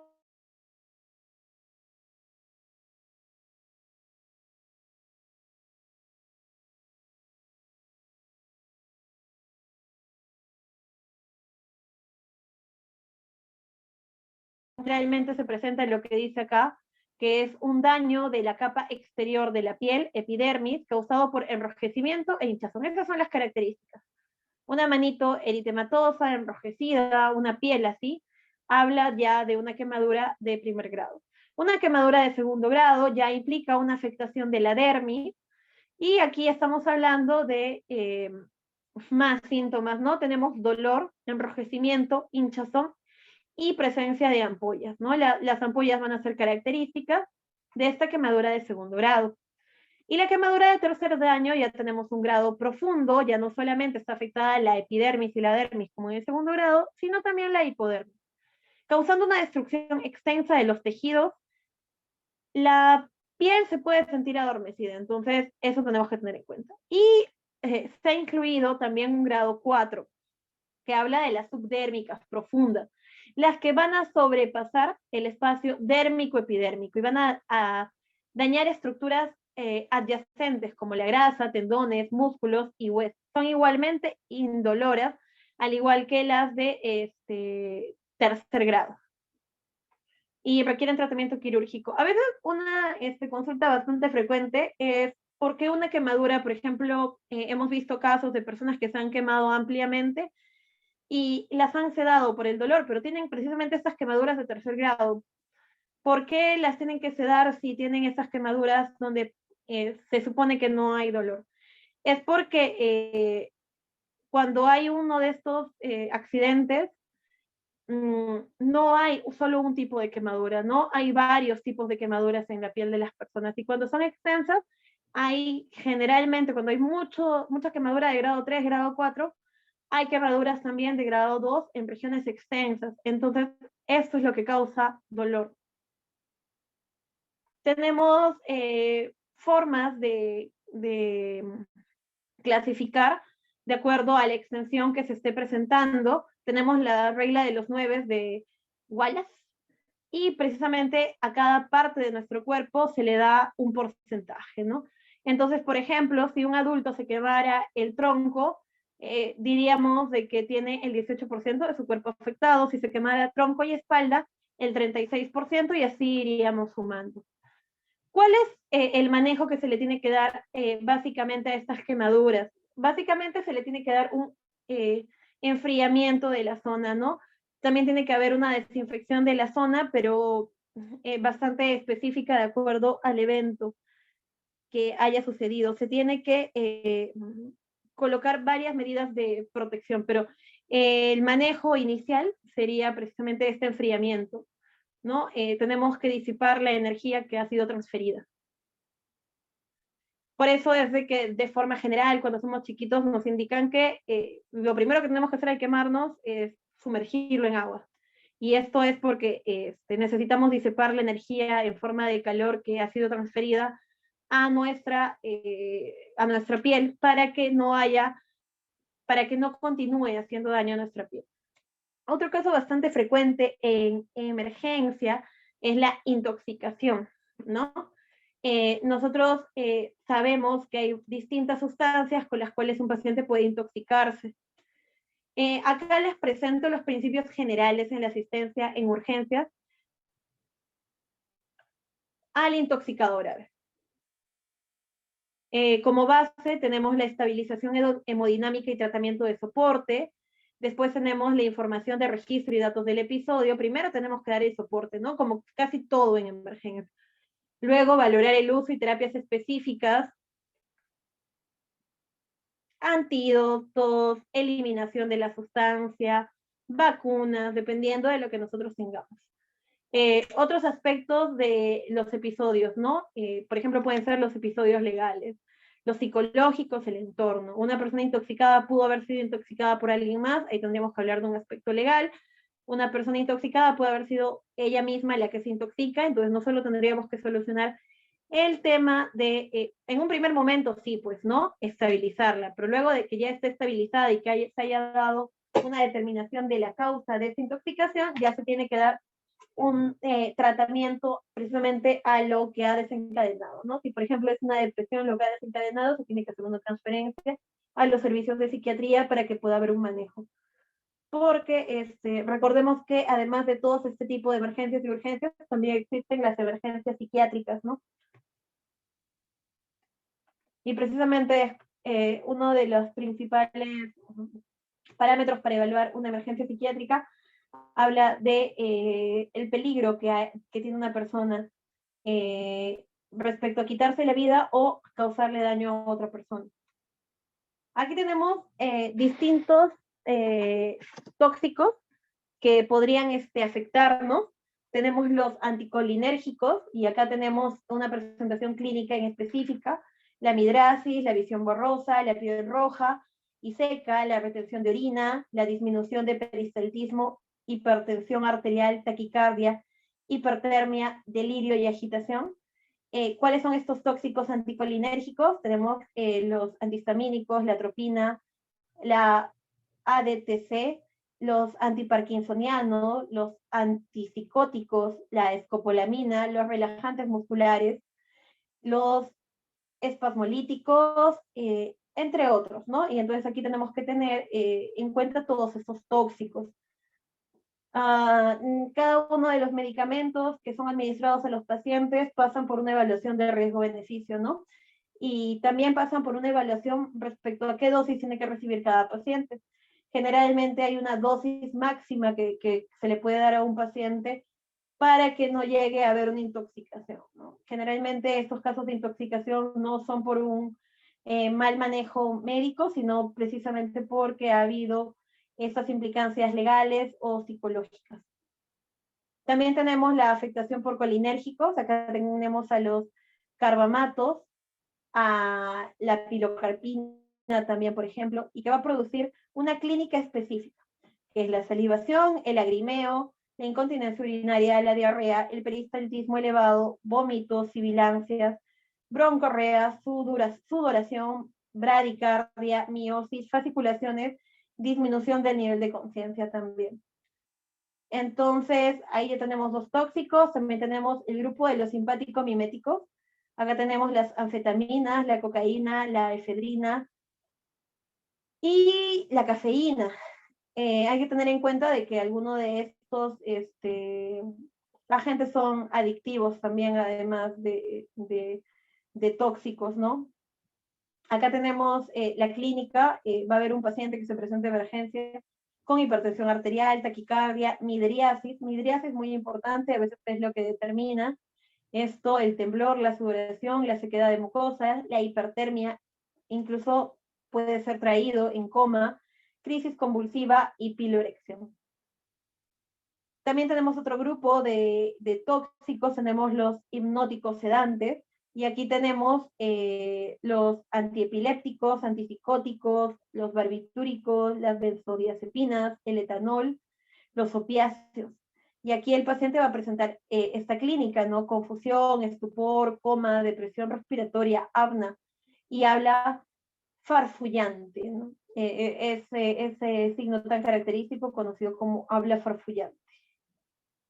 También tenemos otro grupo que son los narcóticos. Aquí tenemos los opiáceos, también tenemos el propoxifeno, y va a causar una clínica de una respiración superficial, alteración del estado mental, miosis, bradicardia, hipotensión, hipotermia e hilio, ¿no? Tenemos también a los narcóticos, que también hemos visto los opiáceos ya en otros grupos. Acá también están los opiáceos. También tenemos al propoxifeno, que justo es lo que habíamos terminado de comentar. También tenemos los alucinógenos, bastante conocidos, las anfetaminas, ya están en otro grupo también, los cannabinoides, tan controversial, la cocaína, y bueno, esto va a causar alucinaciones visuales, midriasis, hipertermia, ataques de pánico y sinestesia, ¿no? A veces estas personas llegan en emergencia y no es tan difícil de contemplar el hecho de que pueda estar afectado o intoxicado por un alucinógeno. Los serotoninérgicos también tenemos acá la fluoxetina, la paroxetina, sertralina, los opiáceos, la cocaína, las anfetaminas y el éxtasis, ¿no? Van a causar una irritación, hiperreflexia, enrojecimiento, diarrea, sudor, fiebre. Trismo, que es precisamente la colocación de los dientes en forma como si estuviera, ese signo que es tan característico del tétano, ¿no? El temblor, las mioclonías también. También pueden ser fármacos extrapiramidales, ahí tenemos el haloperidol, la risperidona, la olanzapina, que son fármacos que usualmente se utilizan también para la sedación de algunos pacientes o para el tratamiento de algunos pacientes, especialmente en psiquiatría. Tenemos la rigidez, el temblor, el trismo, la hiperreflexia, los movimientos coreicos también, ¿no? Son movimientos que siguen un patrón y que se dan cada cierto tiempo. También tenemos los tóxicos convulsivos. Acá tenemos la nicotina, lidocaína, cocaína. Y la clínica que va a dar es la hipertermia, hiperreflexia y el temblor. También tenemos los solventes, algunos hidrocarburos, acetonas, que también podrían intoxicar a un paciente y que va a producir confusión, letargia, cefalea, cansancio, incoordinación, incluso despersonalización y desrealización, ¿no? El paciente no va a estar muy consciente. Y tenemos también a los inhibidores de la fosforilación oxidativa. Aquí tenemos una clínica de hipertermia, taquicardia, acidosis metabólica. Y como los medicamentos que figuran en este grupo, tenemos a los fosfuros, al glifosato, ¿no? Y también tenemos otro tipo de emergencias ya de campos de especialidades. Vamos a hablar de estas emergencias obstétricas tan frecuentes e importantes antes de hablar ya del tema específico de el manejo de lo que podría ser o la derivación de un paciente no COVID. Aquí tenemos la clave roja. Nosotros sabemos que dentro de las emergencias obstétricas hay 3 causas principales por las cuales una mujer podría exponer su vida, tener este riesgo de muerte, que son principalmente un shock hipovolémico, un shock séptico y alteraciones relacionadas con la hipertensión, ¿no? De acuerdo a esto, se evaluaron y ante la frecuencia de estos casos y la ausencia de un manejo homogéneo, se crearon estas claves, ¿no? Que son tan utilizadas por la comunidad en salud y que han permitido hacer un manejo eficaz bastante bueno, ¿no?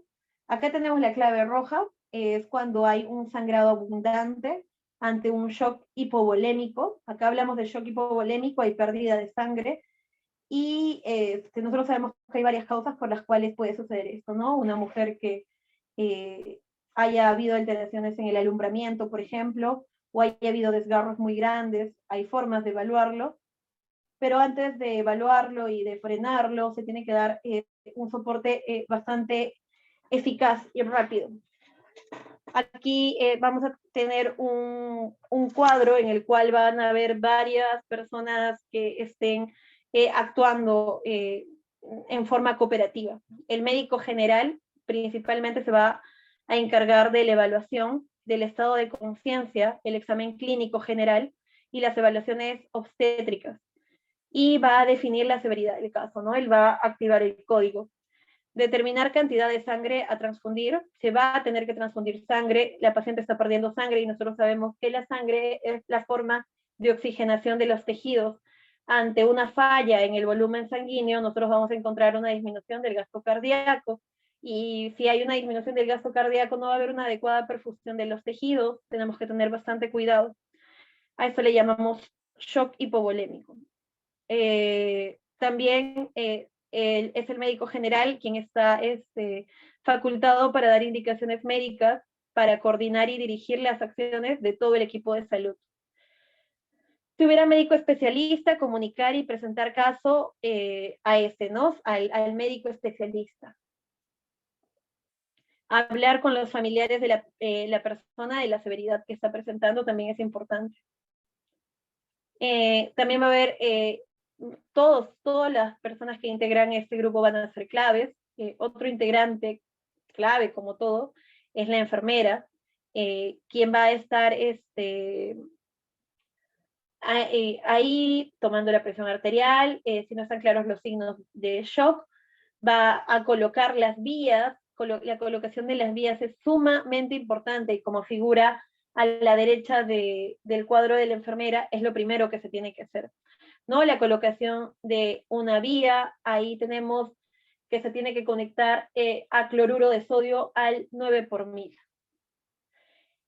Y esta colocación no solamente tiene que ser en un miembro, ante este sangrado abundante, tiene que colocarse en los dos miembros, porque se va a tener que lanzar a chorro este cloruro. Con AVOCAT número 16 a 18, eso va a formar parte del kit de la clave roja. La clave roja es precisamente todos estos elementos que vamos a necesitar para poder hacer el manejo de una gestante con sangrado abundante. Si hubiera una solución coloidal, también usarlo en uno de los brazos, en lugar de que hayan dos cloruros, en uno se va a utilizar esta solución y en el otro el cloruro. Si se trata de una puérpera o gestante menor de 20 semanas, se tiene que agregar oxitocina, ¿no? Después, otro personaje esencial, muy importante, es la obstetriz, y es quien se va a encargar de ver a la gestante, ¿no? Monitorear el monitoreo obstétrico. Va a encargarse también de la colocación de la sonda Foley en el caso sea necesario, y el apoyo a la enfermera a cumplir con las indicaciones. La enfermera tiene que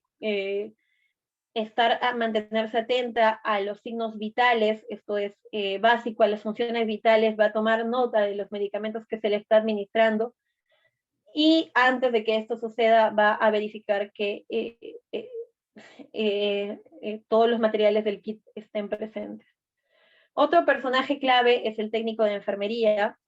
Él va a hacer, va a estar ahí atento precisamente a que todo el kit esté completo, a que el material esté completo, va a alcanzar el valor de oxígeno, va a tener disponible el equipo de resucitación, va a llamar al médico especialista en el caso que se requiera y va a presentar al paciente para sala de operaciones, ¿no? Va a preparar, esa preparación es bastante importante, porque usualmente esto se soluciona de forma quirúrgica. Y también va a apoyar a la enfermera a cumplir con todas las indicaciones que esté dando el médico. El laboratorista también es parte de este equipo. Si el paciente va a ser manejado en el establecimiento y de acuerdo a la capacidad resolutiva, puede ser que a este paciente esté en un centro de menor complejidad y se le tenga que trasladar a un centro de mayor complejidad, va a hacer una toma de muestra también y la va a remitir al hospital al que se le está enviando. Hemoglobina, hematocrito es importante para evaluar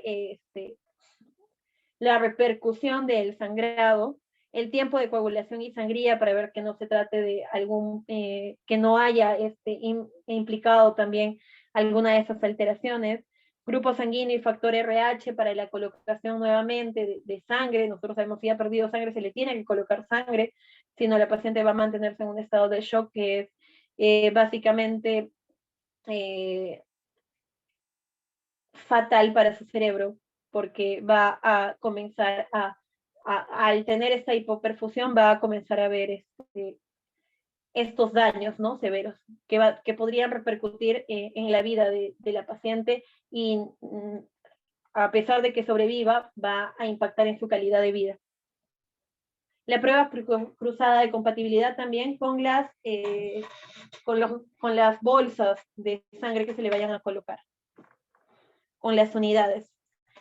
Otra de las causas que pone en peligro la vida de las madres es precisamente la eclampsia, ¿no? Y eso es un trastorno relacionado con la hipertensión, donde también va a haber el personal de salud que va a estar implicado en el manejo de esta clave.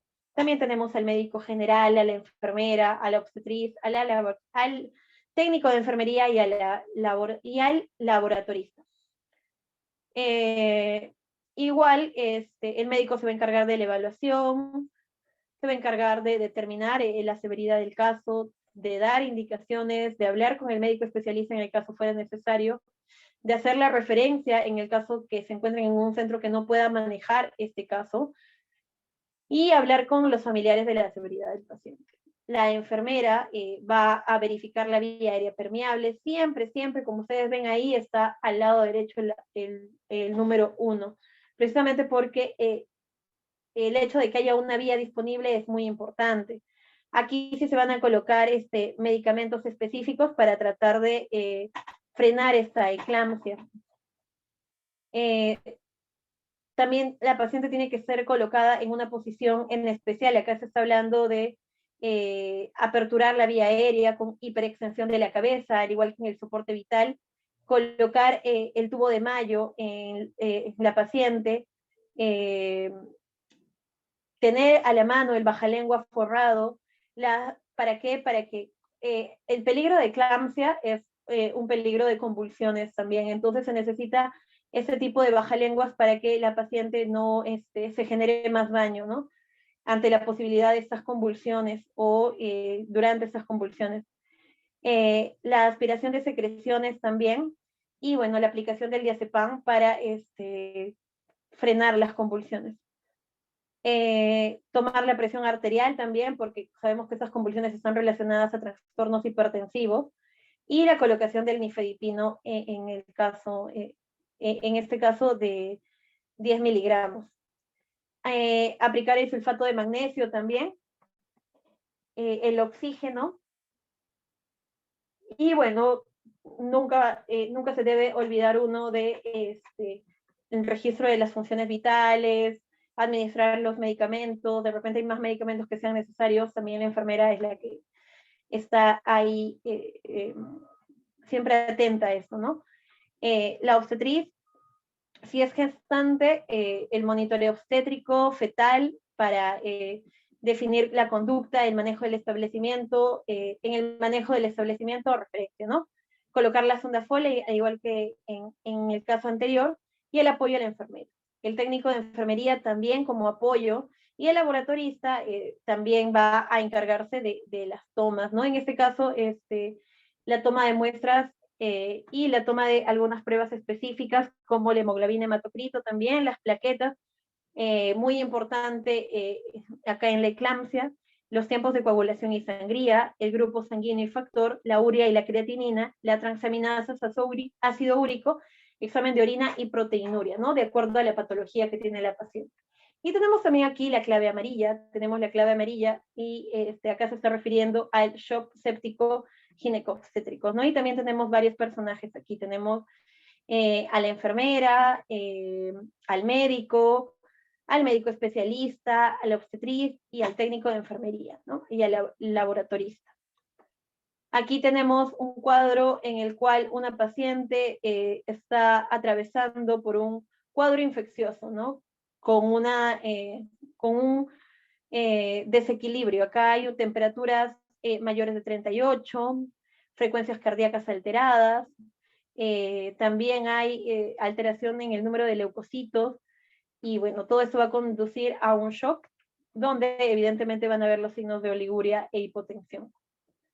De acuerdo a este esquema también se van a seguir pasos específicos, pero nuevamente recordar la colocación de vía es importante, ¿no? Y el médico dando ahí las indicaciones de los medicamentos que se tengan que colocar.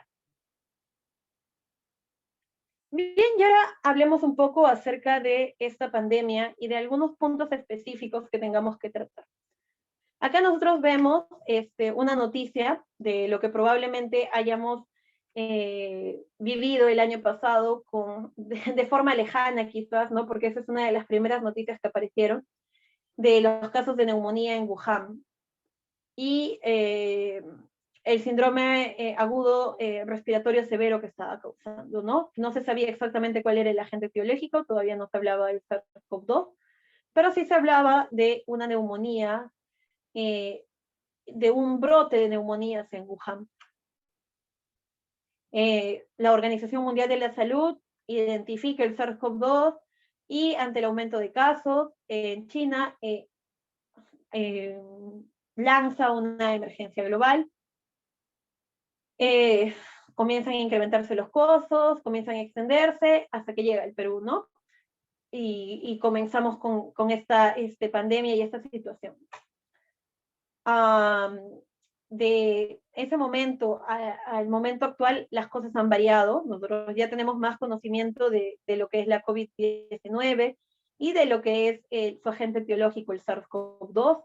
Y ahora nos estamos enfrentando a un nuevo problema, ¿no? Que sería la presencia de las variantes. Aquí tenemos la variante de Reino Unido, que ya está presente en el Perú, se comunicó, y tenemos la variante brasilera, que también ha sido comunicada, que ya está en nuestro país. Y una variante que afortunadamente todavía no está en nuestro país, que es una variable sudafricana, ¿no? Y como les mencionaba, para el 4 de este mes se nos ya confirmó que las dos variantes estaban presentes. El hecho de que se haya confirmado no significa que desde este momento haya estado, sino, bueno, las dos variantes ya conviven, así que tenemos la probabilidad de que haya más variantes incluso acá, ¿no? Nosotros sabemos que los virus mutan normalmente, pero estas mutaciones a veces son de importancia biológica, y algunas veces favorecen a que estos virus puedan continuar proliferando y mejoran sus características. Por ejemplo, se habla mucho de la variante británica y de cómo es que ahora es más infecciosa, ¿no? Por lo cual ya no, una mascarilla sola ya no es necesaria. Pero también tenemos otro panorama, que son las vacunas. Ya en nuestro país se ha mencionado un acuerdo con Sinopharm, ya llegaron las vacunas de Sinopharm, se le ha aplicado a muchos miembros del personal. Esperemos que a todos prontamente. También tenemos el acuerdo que se firmó con AstraZeneca, pero ya para dosis que van a llegar en septiembre, la de COVAX Facility también. Y bueno, aquí tenemos esta noticia que probablemente nos haya alegrado a todos, ¿no? Que es que se adelantó la llegada del primer lote. Y tenemos el acuerdo que se firmó con Pfizer, que también es bastante bueno, ¿no? Tiene que haber una cobertura global. Como se dice, la vacunación es un acto comunitario, ¿no? Y si no es un acto comunitario, no es tan eficaz, ¿no? Tenemos que tratar de transmitir la idea de esto. Y bueno, estamos en esta situación, estamos en una situación bastante caótica en la cual hay un incremento de defunciones diarias y bueno, es la causa de todo esto, no es más que la aparición del SARS-CoV-2 y el brote en nuestro país.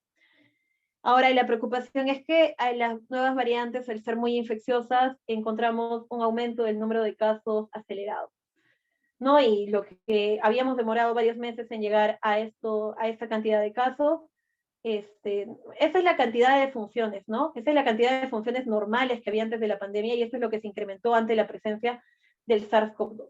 Entonces, para llegar a esto nos tomó algunas semanas, algunos meses, hemos llegado rápidamente a ese mismo punto, ¿no? Entonces, esto es una situación bastante preocupante. Afortunadamente tenemos un factor a nuestro favor, que es la presencia de la vacunación ya, pero al no ser universal, eso es bastante peligroso. Las unidades de cuidados intensivos ya no disponen de camas para poder manejar a pacientes que estén graves o escasean bastante, ¿no? Eso hay que tenerlo en cuenta. Entonces, ¿eso en qué compete el manejo de urgencias? Nosotros tenemos que tener la capacidad de identificar rápidamente a un paciente, a un posible paciente, ¿no? De acuerdo a sus síntomas, podemos ver que pueden haber síntomas compatibles con esta enfermedad, o puede haber un antecedente que nos diga la familia, o el mismo paciente de una posible infección con SARS-CoV-2. En el triaje se tiene que tener en cuenta para poder aislar al paciente en el caso sea necesario. Si un paciente necesita soporte, es cierto, necesita soporte, pero va a tener que ser aislado para no contaminar a los otros pacientes, ¿no? Es por eso que los hospitales cambiaron su estructura y se dividieron en COVID, no COVID, ¿no? Porque no se pueden combinar a los pacientes. Hay normativas que hablan al respecto. Y bien, pues, ¿no? La información necesaria para poder no solamente de repente el paciente viene con síntomas compatibles con COVID y él no sabe la posibilidad de tener esa enfermedad, informarle a él, informarle a los familiares, informarle al personal que se encuentra también, que se va a encontrar a cargo de este paciente, para que se puedan tomar las medidas de seguridad necesarias. Como vamos a ver en un cuadro presentado más adelante, vamos a ver que dependiendo del grado de exposición es el material que el MINSA nos va a dar para nosotros poder hacer el manejo de los pacientes. Es importante ya clasificar a los pacientes como una sospecha, como un caso confirmado, para que se pueda hacer entrega de estos equipos de protección. Aquí hay un flujograma que me pareció bastante interesante de atención a pacientes sospechosos de la COVID-19. Ese es el hospital Casimiro Ulloa. Cuando les entreguen las diapositivas, en la parte inferior van a estar las referencias. Y ahí van a poder leerlo completo. El paciente ingresa y va a presentarse a triaje, ¿no? Y se le puede clasificar como no sospechoso o sospechoso. De acuerdo a ello, se le va a clasificar como un caso leve, moderado o grave, y dependiendo de eso, se va a tomar las medidas necesarias, ¿no? Básicamente todos tienen que estar con mascarilla, el acompañamiento definitivamente ha tenido que ser postergado, los pacientes o entran solos o entran con el acompañante, en el caso de que no puedan entrar solos, con solo un acompañante, y se hacen la toma de muestras, ¿no? En el caso de que el caso sea leve, al paciente se le tiene que, si es positivo, tiene que ir a su domicilio y se le tiene que indicar el manejo a distancia. Y si es negativo, la vía rutinaria, ¿no? Simplemente evaluar a ver si hay otra enfermedad que pueda estar presente, que esté causando los síntomas, pero al ser síntomas leves, puede ser un manejo remoto. También tenemos los casos moderados. Aquí tenemos que también tener bastante cuidado porque estos pacientes sí podrían presentar un requerimiento de oxígeno, ¿no? Ya sea por cánula o incluso por estas mascarillas Venturis. Y también de repente van a requerir la administración de algunos fármacos. Recordemos que respecto a la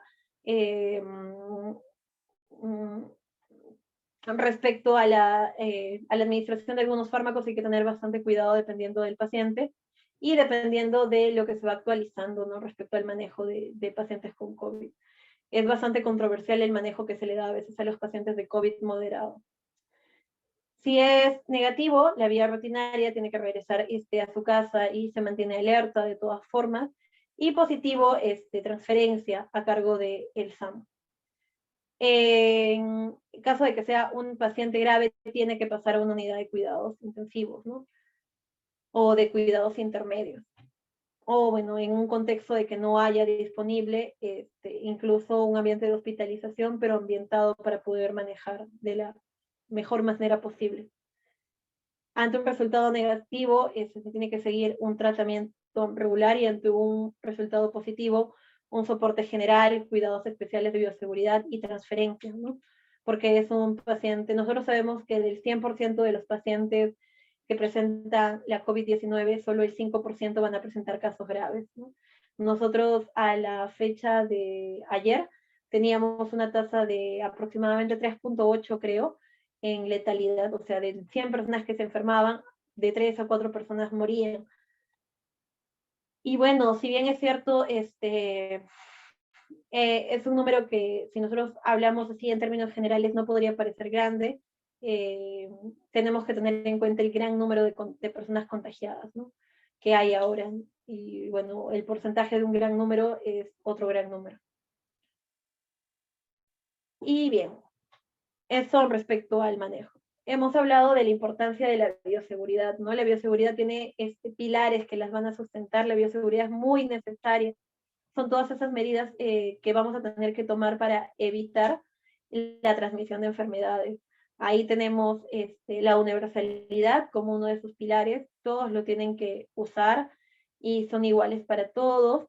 La protección, lo cual no, o sea, dependiendo de los grados de exposición, ¿no? Existen clasificaciones, pero tiene esas características. Las barreras de protección, que van a ser lo que comentemos en el cuadro siguiente, y las medidas de eliminación, ¿no? Los desechos tienen que ser eliminados de forma correcta.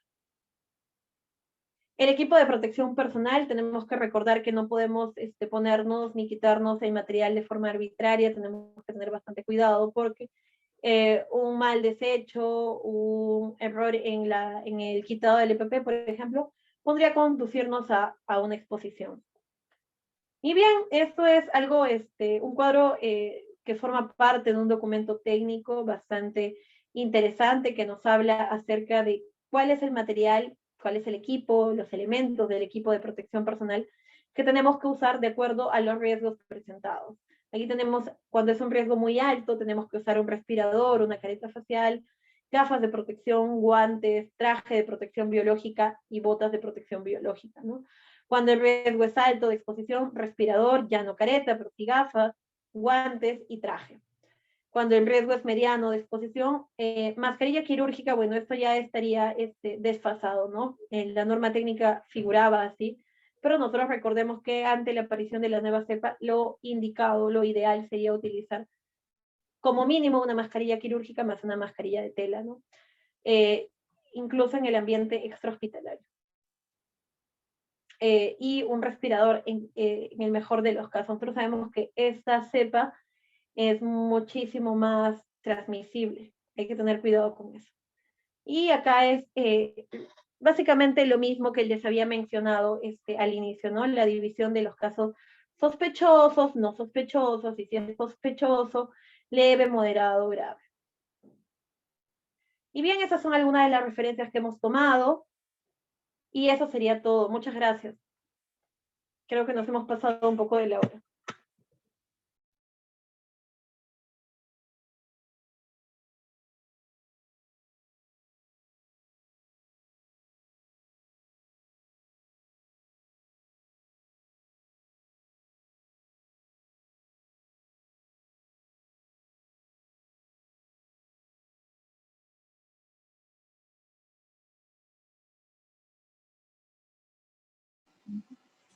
Muy buenas tardes a todos los participantes. Muchas gracias por participar en el curso. El curso ha culminado.